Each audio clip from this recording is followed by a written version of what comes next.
Halo, selamat pagi pemirsa di Kota Medan, Riau, Palembang, dan daerah lain di Sumatera. Selama 30 menit ke depan, kami akan mengabarkan informasi menarik dari wilayah Sumatera dan sekitarnya. Bersama saya Jasmine Rahmadi, inilah kabar Sumatera.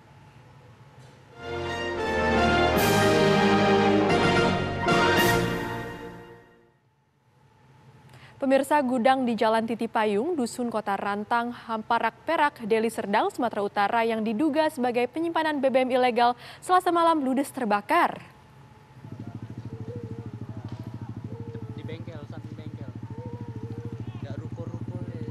Warga panik dan berhamburan keluar rumah saat kebakaran terjadi. Sejumlah ledakan juga terdengar saat api membakar gudang yang diduga menyimpan BBM ilegal tersebut. Banyaknya bahan mudah terbakar dan tiupan angin yang kencang membuat api merambat ke rumah warga. Sedikitnya 4 rumah warga, 3 rumah toko terbakar dalam peristiwa ini. Namun asal api belum diketahui. 8 mobil pemadam kebakaran dari Deli Serdang dan Pemko Medan turun ke lokasi untuk menjinakkan api.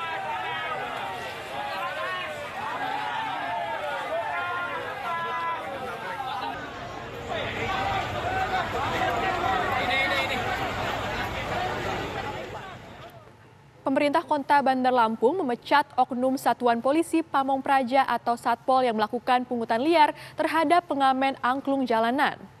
Oknum tersebut merupakan pegawai tenaga kontrak atau PTK. Nih, ya. Seorang anggota Satpol PP di Bandar Lampung melakukan pungutan liar terhadap pengamen angklung jalanan di Jalan Bypass Soekarno-Hatta. Aksi tersebut terekam kamera dan menyebar di media sosial. Dalam peristiwa tersebut, pengamen memberikan uang tunai kepada oknum Satpol PP berinisial E di dalam mobil. Wawan, pengamen yang memberikan uang tersebut mengaku sudah yang kedua kalinya terjadi dalam kurun waktu 2 bulan terakhir. Ia memberikan uang tersebut sebagai jaminan keamanan supaya pengamen angklung tidak ditertibkan oleh Satpol PP pemerintahan setempat. Sudah dipintain uang semua? Semua sudah. Dalam nominalnya berapa Bang, yang kita tahu kawan kita mengasihnya berapa Bang? Nominalnya sih segitu 100.000 itulah. 100.000. Dan sama, apabila tidak mengasih uang akan diangkut? Ya, bagi yang mungkin yang ngasih uang mungkin aman katanya. Kalau nggak ngasih uang ya kita angkut. Sementara pelaksana tugas Kepala Satuan Polisi Pamong Praja Ahmad Nur Rizki membenarkan bahwa oknum Satpol PP yang melakukan pungli merupakan salah seorang anggota Satpol PP Bandar Lampung yang merupakan pegawai tenaga kontrak. Nur Rizki juga menjelaskan telah memberikan sanksi tegas, yakni pemecatan agar menjadi efek jera bagi anggota Satpol PP lainnya. Pimpinan dan juga kita laporkan juga ke pihak inspektorat terkait dengan tindak lanjut tersebut. Motifnya apa sih Bang? Kurang paham juga kita kalau motifnya apa, hanya sekedar iseng atau apalah itu. Tindakan tegasnya apa Pak Kasat? Pemecatan. Udah dipecat belum? Insya Allah. Lagi proses ya? Ahmad Nur Rizki mengimbau kepada seluruh masyarakat untuk melaporkan ke kantor Satpol PP Kota Bandar Lampung jika ada oknum yang melakukan pungli yang sama. Dari Bandar Lampung, Pujiansyah, TV One mengabarkan. Seorang pria melakukan aksi pembacokan terhadap wanita di pinggir jalan, tepatnya di Deli Serdang, Sumatera Utara. Setelah diketahui pelaku pembacokan merupakan mantan suami korban.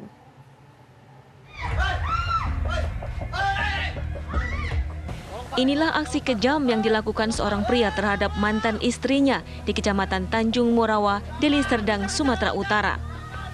Pelaku membacok korban dengan senjata tajam ke arah kepala. Setelah menganiaya, pelaku langsung kabur. Sebelum kejadian, pelaku dan korban bertengkar. Akibat luka bacok, korban dibawa ke rumah sakit terdekat untuk mendapat perawatan. Menurut keterangan sejumlah saksi, pelaku merupakan penjaga sekolah SMK Gema Bukit Barisan dan korban adalah mantan istrinya yang sudah bercerai 1 tahun lalu. Tiba-tiba ada orang warung. Saya kira kayak tumbuh gitu pakai kayu, rupanya bacoi. Lari ke sana, lari dari sana, saya kejar lah. Saat itu balik lagi, nengok saya udah berdarah Pak. Hingga kini pihak kepolisian sektor Tanjung Morawa masih mengejar pelaku pembacokan. Dari Deli Serdang, Sumatera Utara, Ahmad Syukri, Asmar Beni, TV One mengabarkan.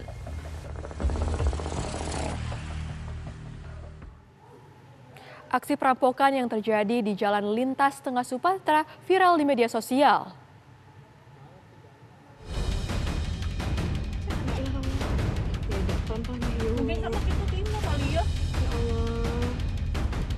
Aksi komplotan perampok yang terjadi di Jalan Lintas Tengah Sumatera di Desa Batu Bandung ini terekam kamera ponsel milik pengendara mobil lain dan viral di media sosial. 7 perampok mengadang mobil yang dikendarai korban menggunakan kayu balok. Para pelaku yang membawa senjata rakitan dan senjata tajam menggasak uang lebih dari 300 juta rupiah dan barang elektronik milik korban. Uang 300 juta rupiah akan dipakai korban untuk membayar buah sawit di pabrik kelapa sawit di Kabupaten Empat Lawang. Sekitar jam 7 pagi di daerah kita, di wilayah kita, tepatnya di Desa Batu Bandung, telah terjadi perampokan mobil Gia dengan kerugian uang sekitar 300 juta lebih termasuk barang elektronik. Untuk pelakunya sendiri deteksi ada berapa orang? Sesuai dengan keterangan yang kita ambil sekitar 7 orang. Pakai topeng dengan menggunakan senjata rakitan ditambah 3 parang untuk merampok daripada mobil yang digunakan oleh korban. Kasus perampokan tersebut dalam penanganan Polsek Muara Beliti, Polres Musirawas. Sementara itu polisi masih memburu 7 perampok. Dari Musirawas, Sumatera Selatan, Arwin ZA, TV One mengabarkan. Berikutnya pemirsa, penyelundupan 21 kg sabu asal Cina berhasil digagalkan oleh Polres Aceh Utara. Pelakunya 2 orang nelayan.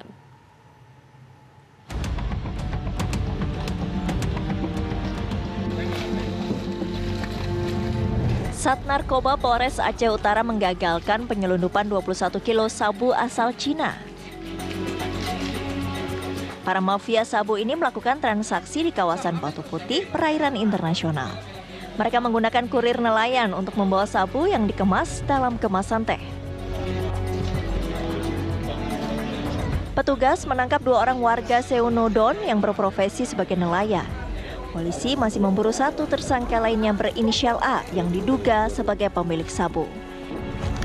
Diduga sabu hasil temuan di Lanal yang telah dimusnahkan memiliki jaringan yang sama dengan yang diamankan saat ini. Kalau berdasarkan hasil pengembangan di lapangan memang ini masuk melalui Selat Malaka. Jadi jaringan yang sudah lama memang alurnya melalui Selat Malaka. Informasi kami terima biasanya transit di Pulau Batu Putih atau Pulau Irak yang ada di kawasan perairan internasional. Sejak sepekan ini penyelundupan sabu yang memanfaatkan jasa layanan meningkat. Sebelumnya, tim dari Lanal Semawe menemukan 23 kg sabu dengan kemasan yang sama. Dari Aceh Utara Aceh, Saiful MDA, TV One mengabarkan. Pemirsa, Kabar Sumatera akan kembali hadir dengan sejumlah kabar menarik. Tetap bersama kami.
Aktual, faktual, dan lengkap adalah landasan sebuah berita, menghasilkan perspektif secara tepat. Dengan dukungan teknologi terkini, hadir untuk Anda tvOneNews.com sebagai platform terintegrasi antara broadcast newsroom dan media digital. Akses segera tvOneNews.com melalui website maupun smartphone Anda berbasis Android dan iOS. tvOneNews.com. Kamu lagi chatan sama siapa sih sayang? Kok serius banget? Aku lagi nonton sinetron mas di TV streaming. Habis aku males nonton di TV kita, gambarnya banyak semut. Sayang, sekarang kan siaran TV udah digital. Tinggal dipasangin set-top box-nya, langsung nyala. Ih, keren banget mas. Aku pindah nonton di TV aja. Lebih enak nonton di TV kan daripada di handphone, nanti sakit matanya. Udah gitu siaran TV digital ini banyak banget pilihan programnya. Bersih gambarnya, jernih suaranya, canggih teknologinya. Siarannya gratis dan nggak pakai kuota internet. Sukseskan migrasi digital, siaran TV digital. Keren! tvOneNews.com, portal web terintegrasi, aktual, cepat dan lengkap, menyajikan berbagai informasi dengan inovasi digital terkini, berbagai kanal unggulan untuk Anda kunjungi, news, daerah, lifestyle, religi, dan kanal khusus G20.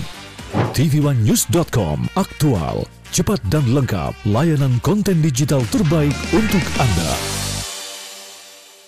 Assalamualaikum warahmatullahi wabarakatuh. Karena apapun yang dilakukan pemerintah, kalau rakyat tidak percaya, itu akan kehilangan trust. Saya percaya orang-orang yang duduk di pemerintahan tahu apa yang harus dilakukan. Peranan dari pemerintah daerah itu menjadi kunci memimpin untuk pelaksanaan penanggulangan COVID. Karena rumah sakit ini penuh, akhirnya tidak ada pilihan lain kecuali isolasi mandiri. Saksikan Catatan Demokrasi Selasa pukul 20 waktu Indonesia Barat, live hanya di TV One. Puas kamu bikin aku kesel terus. Aku salah apa lagi sih sayang? Bukan kamu mas, ini TV-nya nih berbayang terus. Oh, aku udah beliin kamu set-top box TV buat nonton siaran TV digital. Kau pasangin ya. Kalau TV kita udah digital, tinggal di-scan ulang aja. Gampang kan? Siaran TV digital itu pilihan programnya banyak, bersih gambarnya, jernih suaranya, dan canggih teknologinya. Siarannya gratis sayang, dan nggak harus pakai kuota internet. Sukseskan migrasi digital, siaran TV digital. Keren!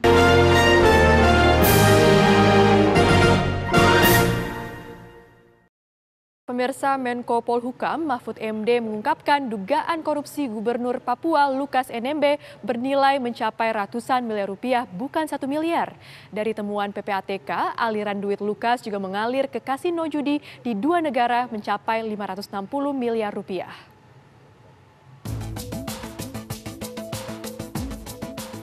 Menko Polhukam Mahfud MD membeberkan dugaan korupsi Gubernur Papua Lukas NMB mencapai ratusan miliar, bukan hanya 1 miliar seperti diklaim selama ini.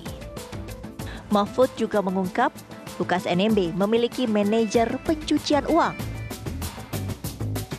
Dugaan korupsi yang dijatuhkan kepada Lukas NMB yang kemudian menjadi tersangka, bukan hanya terduga, bukan hanya gratifikasi 1 miliar. Nih catatannya, ada laporan dari PPATK tentang dugaan korupsi atau ketidakwajaran dari penyimpanan dan pengelolaan uang yang jumlahnya ratusan miliar. Ratusan miliar dalam 12 hasil analisis yang disampaikan ke KPK. Yang kedua, saat ini saja ada blokir rekening atas rekening Lukas NMB per hari ini itu sebesar 71 miliar yang sudah diblokir. Jadi bukan 1 miliar. Yang ketiga, ada kasus-kasus lain yang sedang didalami tetapi terkait dengan kasus ini. Misalnya ratusan miliar dana operasional pimpinan, dana pengelolaan PON, kemudian juga adanya manajer pencucian uang. Manajer pencucian uang yang dilakukan atau dimiliki oleh Lukas NMB. Dari temuan PPATK juga terungkap transaksi tunai Lukas NMB mengalir ke kasino judi senilai 560 miliar rupiah. Salah satu hasil analisis itu adalah terkait dengan transaksi setoran tunai yang bersangkutan di kasino judi senilai 55 juta dolar atau 560 miliar rupiah. Itu setoran tunai dilakukan dalam periode tertentu. Bahkan ada dalam periode pendek setoran tunai itu dilakukan dalam nilai yang fantastis 5 juta dolar. Dan PPATK juga menemukan adanya pembelian perhiasan dari setoran tunai tadi sebesar pembelian jam tangan ya sebesar 55.000 dolar. Itu 550 juta rupiah.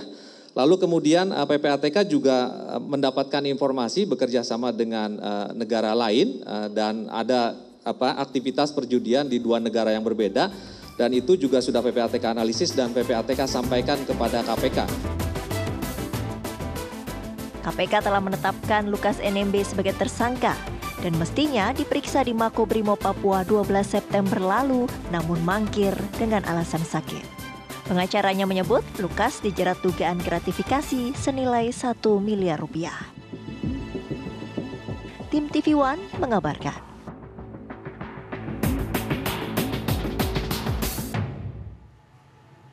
Ya, KPK mengingatkan tersangka kasus dugaan korupsi Gubernur Papua Lukas NMB dan pengacaranya untuk kooperatif memenuhi panggilan KPK. KPK juga meminta Lukas NMB membuktikan sumber uang ratusan miliar rupiah. Berikut pernyataan Wakil Ketua KPK Alexander Parwata. Jadi narasi yang dikembangkan saat ini kan seolah-olah KPK melakukan kriminalisasi karena hanya menyangkut uang senilai 1 miliar. Saya sampaikan pada kesempatan ini pada saudara-saudara saya yang di Papua dan juga kepada penasihat hukum bahwa dalam proses penyelidikan baru 1 miliar itu yang bisa kami lakukan klarifikasi terhadap saksi maupun dokumen. Tetapi perkara yang lain itu juga masih kami kembangkan. Tadi Pak Ivan menyampaikan ratusan miliar, ya ratusan miliar transaksi mencurigakan yang ditemukan PPATK. Itu kami dalami semua, ya. Jadi tidak benar, hanya 1 miliar. Nah, pada penasihat hukum dari Pak Lukas NMB, ya kami mohon kerjasamanya kooperatif. Nah, KPK berdasarkan undang-undang yang baru ini bisa menghentikan penyidikan dan menerbitkan SP3. Ya. Kalau nanti dalam proses penyidikan, ya Pak Lukas itu bisa membuktikan dari mana sumber uang yang puluhan ratusan miliar tersebut. Misalnya Pak Lukas punya usaha tambang emas, ya sudah, pasti nanti akan kami hentikan. Tapi mohon itu diklarifikasi, ya penuhi undangan KPK, panggilan KPK untuk diperiksa. Ya, pemirsa, PPATK mensinyalir ada sejumlah transaksi mencurigakan yang dilakukan Gubernur Papua Lukas NMB. Berikut adalah sejumlah transaksi yang mencurigakan tersebut.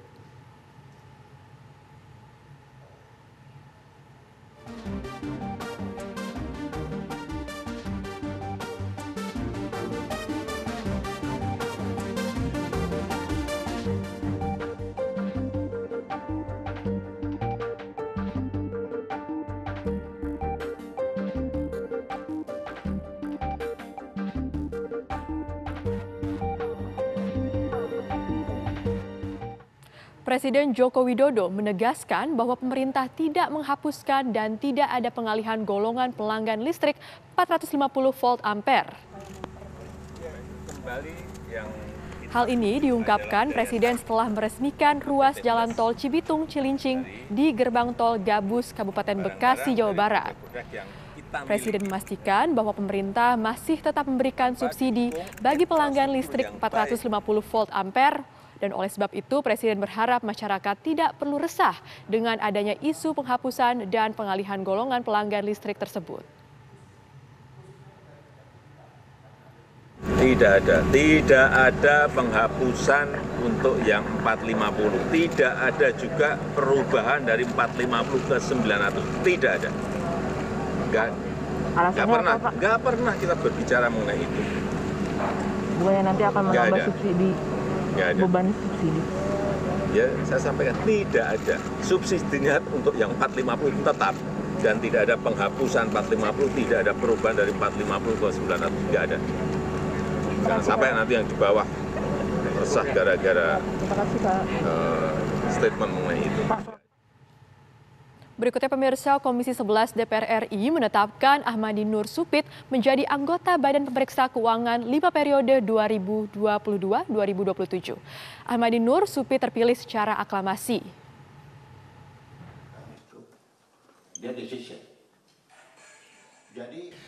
Komisi 11 DPR RI menetapkan politisi Partai Golkar Ahmadi Nur Supit menjadi anggota Badan Pemeriksa Keuangan 5 periode 2022-2027. Penetapan ini dilakukan Komisi 11 setelah melalui uji kelayakan dan kepatutan yang terdiri dari 9 nama calon anggota. Dan dari 9 nama ini terpilih secara aklamasi. Menurut Ketua Komisi 11 DPR RI, Kahar Muzakir, setelah terpilih Ahmadi Nur Supit harus berhenti dari partai politik untuk menjaga independensi dan sesuai kaidah yang sudah ditetapkan. Pilih yang diusung oleh Partai Golkar, terpilih secara aklamasi, namanya Insinyur Ahmadi Nur Supit. Bagaimana Pak menanggapi bahwa ini kalau terpilih dari anggota partai lagi, ini tidak independensi, terutama dalam mengaudit? Ya, kalau soal itu kan, kalau dia masuk ke sana kan tidak jadi anggota partai. Kan harus berhenti dari partai, tidak berpartai, tidak jadi anggota partai lagi. Ahmad Nur Supit terpilih untuk menggantikan posisi mantan anggota BPK Hari Azhar Aziz yang meninggal pada Desember tahun 2021 lalu. Dari Jakarta, Anggada Agung, Adin Hudaya, TV One mengabarkan. Itu seperti apa? Ya, kemudian Pak. Pemirsa, kami akan kembali usai jeda, tetap bersama kami.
Aktual, faktual, dan lengkap adalah landasan sebuah berita menghasilkan perspektif secara tepat. Dengan dukungan teknologi terkini, hadir untuk Anda tvOneNews.com sebagai platform terintegrasi antara broadcast newsroom dan media digital. Akses segera tvOneNews.com melalui website maupun smartphone Anda berbasis Android dan iOS. tvOneNews.com. Kamu lagi chatan sama siapa sih sayang? Kok serius banget? Aku lagi nonton sinetron Mas di TV streaming. Habis aku males nonton di TV kita, gambarnya banyak semua. Sayang, sekarang kan siaran TV udah digital. Tinggal dipasangin set-top box-nya, langsung nyala. Ih, keren banget Mas. Aku pindah nonton di TV aja. Lebih enak nonton di TV kan daripada di handphone, nanti sakit matanya. Udah gitu siaran TV digital ini banyak banget pilihan programnya. Bersih gambarnya, jernih suaranya, canggih teknologinya. Siarannya gratis dan nggak pakai kuota internet. Sukseskan migrasi digital, siaran TV digital. Keren!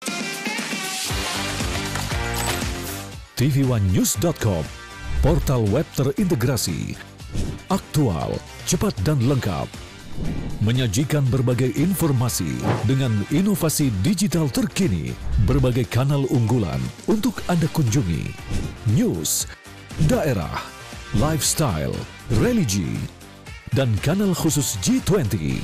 tvOneNews.com, aktual, cepat dan lengkap, layanan konten digital terbaik untuk Anda.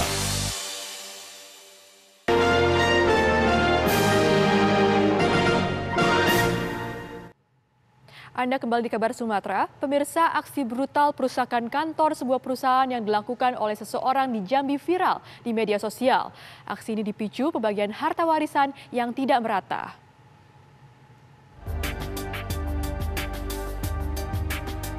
Aksi perusakan kantor sebuah perusahaan yang sekaligus difungsikan sebagai rumah terekam kamera pengawas CCTV dan viral di media sosial. Akibat peristiwa ini hampir semua meja dan peralatan kantor mengalami kerusakan parah. Menurut pemilik perusahaan, pelaku merupakan saudara kandungnya. Kemarahan pelaku dipicu akibat pembagian harta warisan yang baru-baru ini dilakukan ternyata dinilai pelaku tidak merata. Kenal yang melakukan pengerusakan yang... Kenal, saudara kandung sebenarnya, abang kita. Dia mengusir saya keluar dari rumah induk dan menjadi pokok permasalahan. Oh, arti ini masalah warisan atau gimana, Pak? Ya, warisan, masalah pembagian aja. Pembagian. Gitu. Ini kasus sudah dilaporkan ke polisi? Sudah dilaporkan ke polisi. Yang pertama itu meja sama kacanya, sama anak tangga dipecahin, berikut kaca di samping tangga. Yang kedua, ke meja juga jadi sasaran, termasuk dinding kaca yang ada di belakang saya ini. Aksi brutal sudah dilaporkan ke polisi. Aparat Polresta Jambi masih menyelidiki kasus ini. Dari Jambi, Bayu Alfarizi, TV One mengabarkan.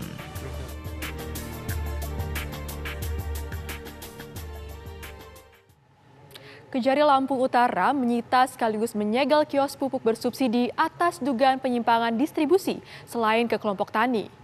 Meski kasusnya sudah naik ke penyidikan, pihak Kejari belum menentukan tersangka dan masih mencari alat bukti pelanggaran pidana.